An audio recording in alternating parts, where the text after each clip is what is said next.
हमारे व्यस्त जीवन में ईश्वर की आवाज़। जब भी कोई मशहूर कंपनी अपना उत्पादन तैयार करती है, जैसे टीवी, फ्रिज, मोबाइल, कोई इलेक्ट्रॉनिक्स, तो वे पैकिंग के साथ एक पर्ची देते हैं। उसमें लिखा होता है कि यदि हमारे उत्पादन में कोई कमी रह गई है तो आप हमें वापस भेजें। हम अपने ही खर्चे से उसकी मरम्मत करके आपको वापस कर देंगे या आपको नया उत्पादन उपलब्ध कराएंगे।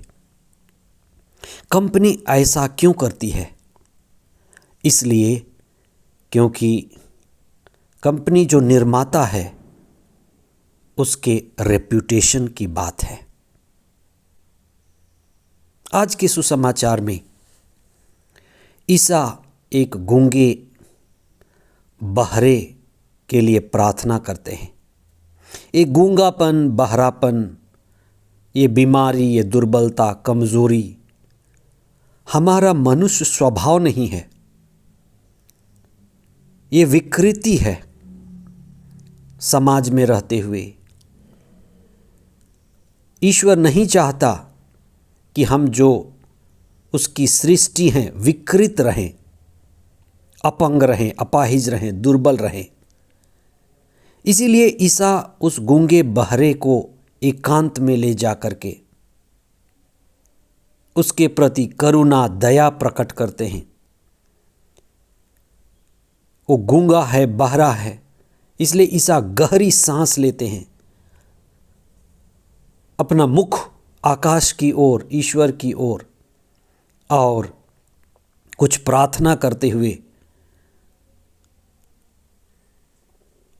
उसके जीवन को एक नयापन देते हैं। और वे प्रार्थना करते हुए कहते हैं, खुल जा एफेता। ईसा बंधन खोलने के लिए आए। ईश्वर जो मुक्तिदाता है, मुक्त करता है, हमारे जीवन में कई ऐसे कार्य करता है जिससे हम मुक्ति का अनुभव कर सकते हैं। धर्मशास्त्र में जिन चीज़ों को हम चिन्ह, चमत्कार और चंगाई कहते हैं, ईसा उन्हीं चीज़ों को अपना काम कहते हैं। मैं काम करने आया हूँ। जो हमारी दुर्बलता है, कमज़ोरी है, उसको दूर करने आया हूँ। इसलिए बीमारी, गूंगापन, बहरापन, ये जो हमारा स्वभाव नहीं है, ये हमारे गिरे स्वभाव को दिखाता है। विकृति, विकलांगता, ईश्वर नहीं चाहता कि हम दुर्बल रहें।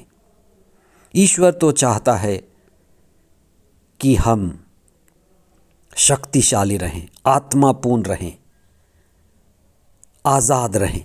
इसीलिए ईसा आए और अपने कामों के द्वारा, अपनी शिक्षा के द्वारा हमें ईश्वर के साथ जोड़े और हमें पवित्र आत्मा की शक्ति और सामर्थ्य से शक्तिशाली बनाए।